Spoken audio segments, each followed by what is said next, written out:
அனைவருக்கும் வணக்கம். Welcome to Jo's kitchen. இன்றைக்கி நம்ம ஜோஸ் கிச்சனில் அட்டிகைங்கிற கதையை பற்றி தான் பார்க்க போகிறோம். சிறு வயதிலிருந்தே தங்க ஒட்டியானம் போட்டுக்கொள்ள கொள்ளை ஆசை சரளாவுக்கு. ஆனால் அவளது ஏழை பெற்றோரால் 10 பவுன் போட்டுத்தான் கல்யாணம் பண்ணி கொடுக்க முடிந்தது. கணவன் சுந்தரை நச்சரித்தாள். எனக்கு கௌரவம் தான் பெரிது. சொற்ப சம்பளத்தில் கண்ணியமாய் வாழ முடியும். உன் ஆசைப்படி ஒட்டியானம் பண்ணி போட முடியாது என்று தீர்மானமாக சொல்லிவிட்டான். சரளாவுக்கு மகன் பிறந்தான். ஒவ்வொரு நாளும் அவனுக்கு இவ்வளவு வரதட்சணை வாங்க வேண்டும், அதில் பதக்கம், அட்டிகை, வைரத்தோடு செய்து போட்டு கொள்ள வேண்டும் என்று கனவு கண்டு வந்தாள். அவனை நன்றாக படிக்க வைத்தாள்.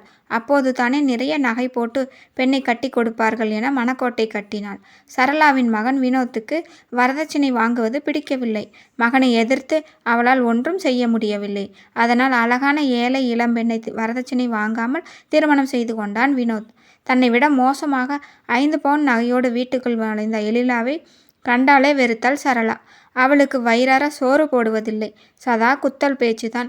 மலமலன்னு அள்ளி போட்டுக்கொண்டு துணியை துவைத்து போடு, சோத்திலே கண்ணீர் விழுந்தா இதுவும் கிடைக்காம போயிடும் என்பாள்.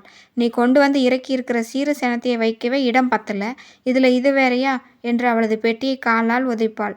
ஒரு நாள் இரவு எழிலா கொல்லைப்புற கிணற்றில் உட்கார்ந்து கண்ணீர் விட்டு கொண்டிருக்கும் போது அவ்வழியாக சென்ற தேவதை ஒன்று அவள் மீது இறக்கப்பட்டது. பெண்ணே, உன் மாமியார் உனக்கு வயிறார உணவிடும்படி செய்கிறேன். நீ வயிறார சாப்பிட்டு முடித்ததும் உன் தட்டில் ஒரு தங்க அட்டிகை இருக்கும் என்று உன் மாமியாரிடம் கூறு என அருளியது. மாமியார் சரளாவிடம் தேவதை தந்த வரத்தை சொன்னாள் எழிலா. சரளா மகிழ்ச்சியுடன் அவளை 3 வேளை சாப்பிட வைக்க இரவில் ஒரு தங்க அட்டிகை கிடைத்தது. அந்த அட்டிகையை எடுத்து அணிந்து கொண்டாள்.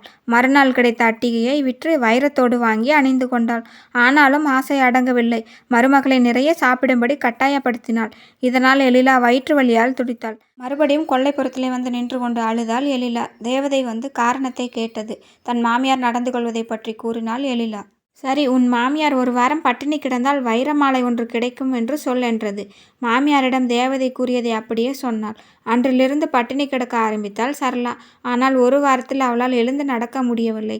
மயக்கமாகி விழுந்தாள். உடல்நிலை மிகவும் மோசமானது. ஆனால் தேவதை சொன்னது போல வைரமாலை கிடைத்தது. அதை தொட்டு பார்க்கத்தான் முடிந்தது. போட்டு பார்க்க முடியவில்லை. அதை கண்ட அதிர்ச்சியிலே அப்படியே இறந்து போனாள் சரளா. அதன்பின் வைரமாலை அட்டிகைகள் அணிந்து இன்பமாக வாழ்ந்தாள் எழிலா.